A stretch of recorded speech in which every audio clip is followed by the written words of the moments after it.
안녕하세요. 여러분의 진짜 주식경제 선생님, 범성공자 장쌤입니다. 제 책이 지금 나와서 서점에 많이 팔리고 있죠. 많은 관심들 부탁드리고요.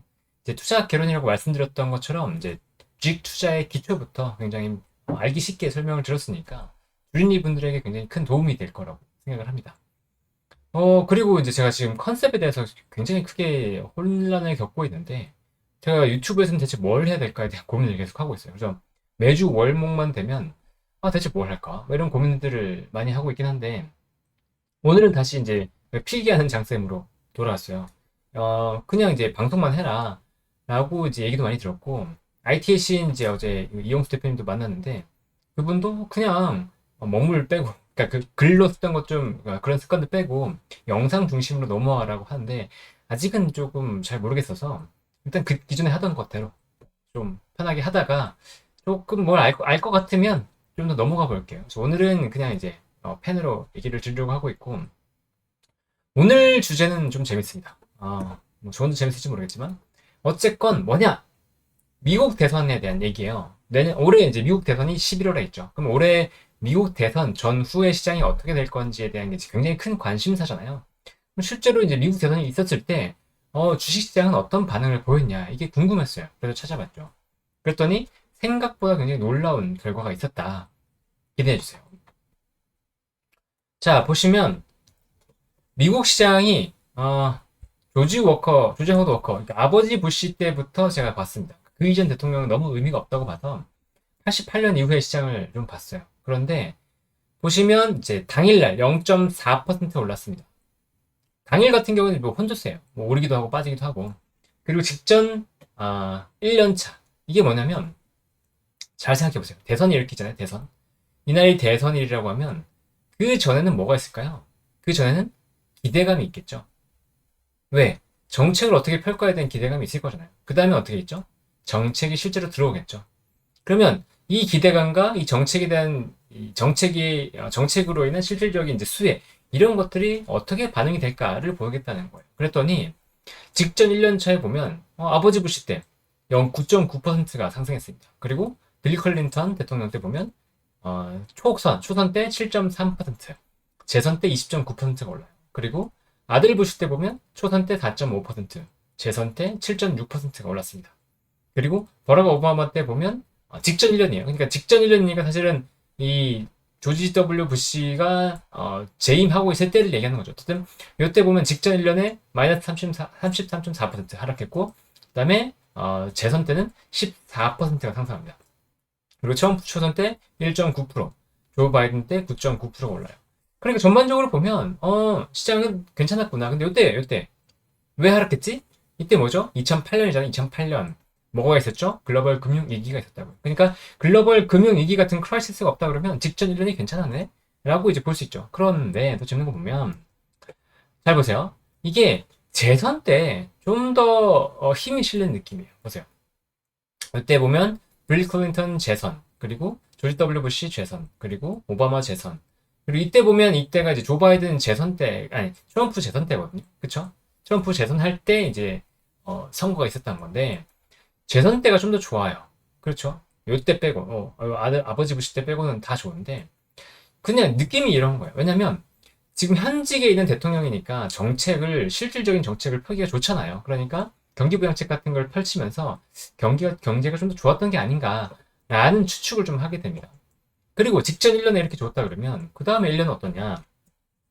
일단 얘기를 드릴게요. 1개월 차 같은 경우에는 대선일 당일부터 해서 1개월까지 수익률이고 그 다음에 6개월은 대선일 당일부터 6개월까지 누적이고 그 다음에 1년차 같은 경우는 대선일 당일부터 1년치까지. 근데 2년차, 3년차는 1년부터 2년 사이, 그 다음에 2년, 3년차는 2년부터 3년 사이의 수익률을 얘기해요. 그러니까 각각 1년치의 수익률을 얘기하는 거죠.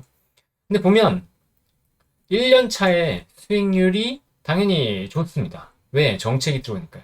정책 관련된 기대감이 붙었던 주식들 중심으로 해서 굉장히 좋았겠죠. 근데 아버지 부시 때 보면 22.9%, 그리고 빌 클린턴 10.3%, 32%, 그리고 조지 아들 부시 때 보면 이때 이제 빠진 거 빼고는 1년차 7.5%, 오바마 때도 4%, 23.9%, 트럼프 21.3%, 바이든 38.3%. 자, 뭔가 느껴지세요? 보시면 크라이시스가 있었던 요때 뭐죠? IT 버블 붕괴잖아요. IT 버블 붕괴됐을 때 22.1% 빠졌던 것 빼고는 다 올라요. 그렇죠? 그 다음에 자, 또 보시면 이 기대감이 붙었던 직전 1년과 1년 차를 보면 어디가 더 세나요? 1년 차가 더 좋아요. 그죠? 기대감이 붙으면서 시장이 점점점 좋아지는 게 있다는 거죠.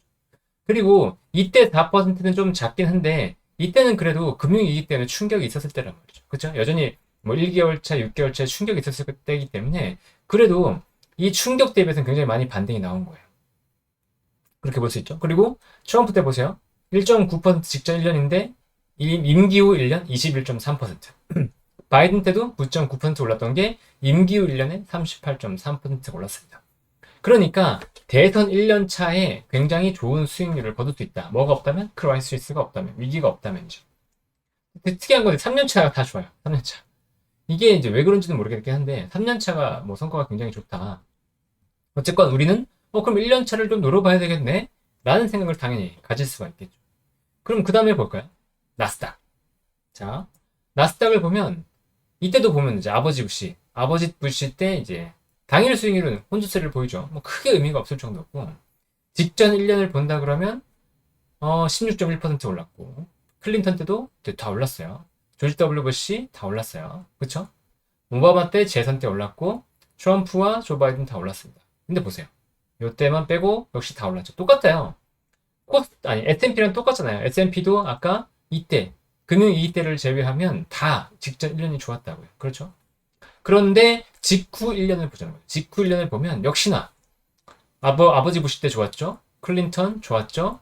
그다음에 아들 부시 여기 IT 버블 붕괴니까 나스닥이 얼마나 크게 무너졌겠어요. 거의 반토막 나버렸잖아요. 그때 빼고 다 좋았어요. 그렇죠? 그리고 더 보세요.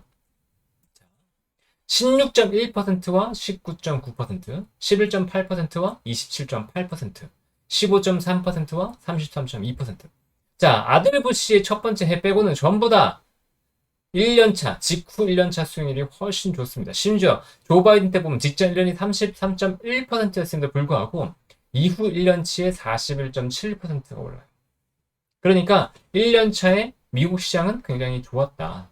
물론 이제 3년차가 더 좋긴 했는데 요건 이제 통계적으로 왜 그런지는 잘 역시나 모르겠습니다. 근데 보면 대통령 때 이제 각종 경제 지표를 제가 찾아보려고 하다가 굳이 안 찾아봤어요. 왜냐면 대선 전에 상황이 당연히 다 달랐을 거잖아요. 그런데 크라이시스를 제외하고는 이렇게 이제 좋았던 걸 보면 결국은 대선 내 정책에 대한 기대감이 굉장히 강하게 작용하는 게 맞다라는 결론을 내렸거든요. 그러니까 그때 상황에 따라 그러니까 다른 게 아니고 결국은 대선 이후에 정책 기대감이 굉장히 크게 작용한다. 이 자체가 이제 이 통계가 보여주는 거라고 생각을 하게 됐고, 그래서 다른 지표는 뭐 굳이 이제 볼 필요가 없다고 생각을 해서 봤는데, 그래서 궁금했어요. 그럼 우리나라는 어떨까? 자, 어떨 것 같으세요? 우리나라의 대선과 대통령의 이제 대선 이후의 이제 수익률. 자, 보시면 코스피 같은 경우는 92년부터 제가 확보한 데이터가 이제 90년부터 데이터가 있어가지고 92년부터 데이터를 좀 찾았습니다. 보시면 김영삼 대통령이 92년 12월에 당선이 됐어요. 당선 다음 날에 보면 0.4%가 올랐습니다. 그리고 당선 다음 날 보시면 우리는 휴일이니까 당선 다음 영업일 날 보시면 이제 굉장히 혼조세예요. 김대중 대통령 같은 경우 이때 IMF 있었죠. 어쨌든 뭐 5.1% 하락했고 뭐 혼조세를 보였다. 이 대표적인 거고. 직전 1년을 볼까요? 직전 1년을 보면 김영삼 대통령 때 7% 올랐죠. 김대중 대통령 전에 36.7% 하락. 이때는 뭐 IMF니까. 노무현 대통령 때 9.6% 상승. 이때는 IT 버블이 있었음에도 불구하고 괜찮았네요. 그리고 이명박 대통령 때 30.4% 올랐습니다. 그리고 박근혜 대통령 때 12.2%, 문재인 대통령 때 16.5%, 그다음에 문성열 대통령 때 이때는 이제 코로나 이후긴 한데 11.9%가 오래 하락했죠. 이때는 그거네요. 그 금리 인하, 금리 인상에 대한 우려. 그다음에 이때 그 우크라이나 전쟁 아마 그때일 것 같아요. 네, 어쨌든 그런 것 때문에 이제 혼조세를 보이긴 했지만 직전 1년의 수익률은 그래도 나쁜 편은 아니다. 이게 보이죠? 그런데 이제 2년차, 1년차를 보면 우리나라 대통령의 대선들의 정책들이 영향이 없구나라고 느껴져요. 보세요. 1, 2, 3, 4, 5, 6, 7, 7번 중에 하락이 몇 번이죠? 한 번, 두 번, 세 번, 네 번. 우리나라 대선은 별로 영향이 없구나. 우리나라 대통령들의 정책에 대한 기대감이 주식시장에 크게 반영되지 않는구나라는 게 보인다는 거죠. 그래서 뭐 이거는 의미가 없네. 그럼 나스닥은 아니 코스닥은 어떨까? 코스닥은 이제 2000년에 생겼으니까 2002년부터 이제 대선 결과 이후가 나온단 말이죠. 근데 노무현 대통령 때 보니까 직전 1년 마이너스 22.4%.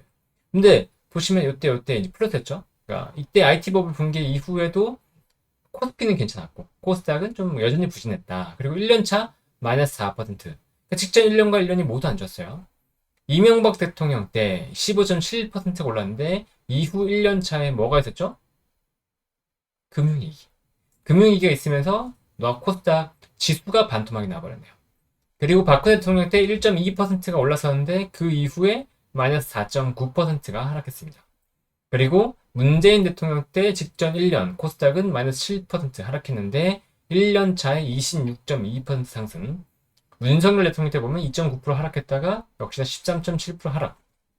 자, 코스피와 코스닥에서 우리나라 대선과 연관지어서 뭔가 수익이 나오나요? 없습니다. 뭐 또 통계적으로 대선 이후에 수익이 좋다 이런 것들은 볼 수가 없어요. 2년차, 3년차도 마찬가지예요. 미국 같은 경우는 3년차에 무조건 좋았는데 우리나라는 그런 것도 없어요. 그러면 우리나라는 대선이 전혀 의미가 없나? 라고 이제 생각할 수 있는데 재밌는 건 진짜 여기 있어요. 이전에 봤던 것들은 뭐 알고 있던 거지 라고 생각할 수 있는데 이게 진짜 재밌어요. 꼭 보세요. 자, 요게 뭐냐면 미국 대선 전후에 코스피 수익률입니다. 코스피. 미국이 아니고 코스피. 자, 직전 1년을 볼게요. 재밌습니다. 빌 클린턴. 아까 아버지 부시는 없어요. 아까 말씀드린 1990년대 데이터부터 있기 때문에. 어쨌건 92년 빌 클린턴 당선되기 직전 1년에 마이너스 12.2%, 재선 때 마이너스 25.9%, 조지 W 부시 초선 직전에 마이너스 39.4%. 이때는 이제 미국도 하락했긴 했지만, 우리나라는 보면 재선 때, 아니, 그 대선 직전 1년이 안 좋아요. 버락 오바마 때도 보시면 안 좋죠. 트럼프 때 안 좋았어요. 조 바이든 때는 좋긴 했지만, 이때는 이제 그 코로나 이후로 반등할 때였잖아요. 그러니까 보시면 전반적으로 직전 1년이 우리나라가 안 좋아요. 왜 그럴까 좀 고민해 봤는데, 요 대선에 대한 이제 기대감 자체가 요거를 미국으로 자금을 빨아들이게 한다라고 느끼게 했거든요. 그러면 중요한 건 요거죠, 요거. 이후 1년 차. 우리는 이제 대선을 앞두고 있으니까 대선 이후에 어떻게 될 것인가 재밌잖아요. 보세요. 빌 클린턴 때 25% 올랐습니다. 빌 클린턴 재선 때 뭐 했었죠? IMF잖아요, IMF. 자, IMF 때 박살 빼고 조지 워커 부시 때 1.6%가 오릅니다. 미국에서는 빠졌는데 불구하고 우리나라는 올랐어요. 재선 때 42.7% 올랐습니다. 버락 오바마 때 37%, 재선 때 4.4%, 트럼프 27.4%, 조 바이든 27%. 자, 느껴지시나요? 우리나라가 크라이시스가 없으니까 미국 대선 이후에 1년 차는 어땠죠? 굉장히 좋습니다. 이게 미국이 결국 이제 정책으로 돈풀기가 있다고 봐야겠죠. 돈풀기가 있고 돈풀기가 결국은 글로벌 경기를 좋게 만든다라는 걸 느끼게 하는 거예요. 그렇죠? 그러니까 우리 시장도 이렇게 좋았다라고 볼 수 있는 거죠. 그러면 아까 3년차 미국 시장 3년차는 굉장히 좋았잖아요. 근데 우리나라는 그렇지도 않다는 거예요. 근데 유일한 경향을 보이는 게 1년차다. 그럼 우리는 이걸 뭘로 여길 수 있어요? 4년 만에 돌아오는 갯돈 타기 정도로 생각할 수 있는 거죠. 미국 대선 4년 만에 했으니까. 그러니까 그 이후 1년은 어떻게든 수익을 내는 게 중요하네. 라는 게 느껴지는 데이터라는 거예요. 그럼 이게 코스피만 그런가? 보자는 거죠. 자, 코스닥입니다. 코스닥은 2000년부터 있었으니까, 이제, 아들 부시부터 있습니다. 2000년 11월 7일 이후에, 이거 데이터 좀 잘못됐네요. 요거는 보지 마시고. 보시면 직전 1년에, 험악하죠. 마이너스 60% 충격입니다. 그 다음에 재선 때도 충격, 버락 오바마 때 금융위기 때 충격, 어마어마하게 충격이 있어요. 그리고 트럼프 때 마이너스. 전반적으로 직전 1년 때는 어때요? 크라이시스 플러스 우리나라 시장에서 돈이 빠져나가는 게 많이 보이죠. 그런데 1년 차를 보세요. 이때 이제 IT 버블 붕괴 빼고 다 플러스입니다. 근데 수익률이 어마어마하죠. 조지 W 부시 1년 차에서 68%, 버락 오바마 44.2%, 2년 차에 재선에 1.6%, 그리고 트럼프 때 13.6%, 바이든 때 22.8%. 제일 안 좋은 게 1.6%예요. 제일 안 좋은 게. 그러니까 다시 한번 얘기 드리지만 우리나라도 코스피와 코스닥에서 분명히 미국 대선에서 영향이 있다라는 거죠. 다시 볼까요? 여기는 안 좋은 게 4.4% 정도. 이때가 크라이시스란 말이에요. 그쵸? 이때는 IMF, 이때는 IT 버블 붕괴. 그러니까 우리나라 시장에서 미국 대선은 굉장히 중요하다. 근데 뭐가 없으면 크라이시스가 없으면. 그러면 크라이시스만 없으면 가니까 이게 우리가 사실 크라이시스 글로벌 금융 위기라고 하는 건 갑자기 찾아오긴 합니다. 어떤 이제 전조현상은 물론 있긴 하겠지만 그래도 갑자기 찾아와서 데이터를 가지고 이거를 확실하게 얘기하기 좀 어렵긴 하지만 그래도 일단 현재 경기 상황을 좀 보자는 거죠. 경기 상황이 먼저 크게 무너지지 않는다 그러면 뭐 엄청난 영향은 없을 거니까. 그러면 주요 경기 상황을 뭘 봐야 되냐? 미국의 소비 동향이 가장 중요하죠. 미국의 GDP의 3분의 2가 소비니까. 그러면 컨퍼런스 보드의 소비자 신뢰 지수를 한번 보자는 거예요. 그러면 이제 100 보세요. 최근에 동향이 실제치가 예측치를 다 상회했습니다. 그리고 100을 넘었죠. 그러니까 기준치를 넘어서 굉장히 소비자들의 전망 자체가 나쁘지 않다라는 거예요. 소비자들의 전망이 나쁘지 않으면 어떻게 되겠어요? 지갑을 여전히 연다는 거죠. 지갑을 여전히 열면 기업들의 수익은 좋다는 거예요. 그러니까 미국의 경기가 지금 당장 꺾이지는 않겠네 라는 게 보이죠. 그 다음에 또 ISM-B 제조업 지수도 굉장히 중요합니다. ISM-B 제조업이 이제 서비스와 관련된 거기 때문에 이 소비와 관련된 지표라고 보시면 돼요. 근데 이 비제조업 지수 같은 경우에는 조금 꺾였어요. 48.8. 예측치보다도 좀 꺾였죠. 그래서 이 비제조업 지수를 보면 미국의 경기가 조금씩 내려가고 있긴 한데 보시면 이렇게 내려갔다가도 좀 반등 나오기 때문에 이거 한 달 만으로 보기는 어렵고 좀 다음 달도 봐야 된다. 하지만 예측치는 계속 하회하고 있기 때문에 전반적으로 시장의 소비 자체는 조금은 꺾이는 게 맞다라는 게 보이는 거죠. 그 다음에 GDP 성장률인데 보면 1분기에 좀 내려갔다가 2분기에 다시 올랐습니다. GDP 성장률에 대한 우려도 지금 그렇게 많지 않아요. 예전에 이제 23년도 수준이 나오고 있잖아요. 그렇죠? 그러니까 성장률이 꺾이지 않는다 그러면 미국의 경제는 여전히 탄탄하다. 물론 크라이시스가 뭐 신용 쪽으로 이제 뭔가 문제가 생겨서 크라이시스가 생기면 갑자기 GDP는 꺾입니다. 후행적이기 때문에. 하지만 현재 수치로 봤을 때는 뭐 괜찮다라는 거죠. 실업률 상승이 좀 부담되긴 합니다. 실업률이 이제 3%대 밑에 이렇게 있다가 지금 4%, 4.1%까지 올라왔거든요. 그러니까 실업률이 점점 올라간다는 건 고용이 안 좋아지고 고용이 안 좋아진다는 건 이제 소비가 둔화된다는 거기 때문에 이 소비 둔화에 대한 우려로 간다. 그런데 이 모든 걸 씹어먹는 이슈가 있죠. 뭐냐? 금리예요, 금리. 금리 인하 기대감을 높이잖아요. 아까 소비가 침체가 된다거나 아니면 우리가 아까 봤던 실업률에 대한 게 지표가 안 좋아진다 그러면 결국 미국의 금리 인하는 또 이뤄질 거기 때문에 미국의 금리 인하가 된다는 건 뭐 결국은 이제 그 고금리에 대한 부담이 조금 완화될 수 있다라는 거죠. 그 금리 인하 기대감이 얼마나 올랐냐 보면 7월 FMC는 이제 동결 나왔죠. 동결 나왔고 보면 이제 9월 인하, 11월 인하, 그다음에 12월 인하 이렇게 지금 보면 4차례 연속 뭐 인하 이렇게 나오잖아요. 그러니까 인하가 계속 될 거라는 거예요. 인하가 계속 이루어진다 그러면 그 시장에 대한 부담은 조금 완화될 거다라는 기대감이 있는 상황이에요. 전반적으로 봤을 때 이제 미국 시장이 이제 버텨주면서 크라이시스는 없다 그러면 내년에 1년은 시장이 굉장히 좋을 수 있다. 그런데 이게 우리나라 시장뿐만이 아니고 미국 시장뿐만이 아니고 우리나라 시장도 굉장히 좋을 수 있다. 그러면 우리는 여기서 뽑아내 봐야 되겠죠. 미국 시장에서 이제 정책적으로 좋았던 것을 중심으로 해서 정책 수혜를 받는 걸 중심으로 해서 이제 봐야 된다라는 건데 여기서 이제 제 장표로 다루진 않는데 그 과거 이제 바이든 대통령 때를 봤어요. 근데 좀 재밌는 게 뭐였냐면 신재생 에너지에 대한 기대감이 굉장히 컸잖아요. 근데 이 기대감이 직전 1년에 굉장히 크게 반영됐어요. 그러니까 정책적으로 실제로 수혜를 볼 거라고 기대감이 있는 것들은 직전 1년에 많이 반영이 돼요. 그래서 주가 미리 올라와 버리는 거죠. 그래서 오히려 대선 이후에 재미가 없었어요. 대선 이후에 1년에 주가가 이렇게 기어버리더라고요. 근데 그때 전자 공시를 통해서 새롭게 발굴되는 종목들이 오히려 주가가 훨씬 더 퍼포먼스가 좋았습니다. 그래서 그 얘기는 다음 시간에 드릴게요. See you next to be continued. 어쨌든 다음에 이제 얘기 드릴 거고 그런 컨텐츠가 그런 일들이 실제로 있다는 거죠. 그러니까 재밌어요. 생각보다 이 컨텐츠가 뭐야 생각보다 이게 좀 흐름이 우리한테 충분히 기회가 있겠고 그 기회를 이 수의 섹터를 이해한 다음에 그리고 이 관련된 기업들에서 실제 공시가 어떻게 나오는지를 보면 우리가 충분히 기회를 찾을 수 있겠다 라는 생각이 들거든요. 그러니까 같이 한번 찾아보시죠. 오늘 얘기는 여기까지고요. 우리는 분명히 더 행복해질 거라고 믿습니다. 그러면 다음에 또 뵙겠습니다. 여러분, 안녕!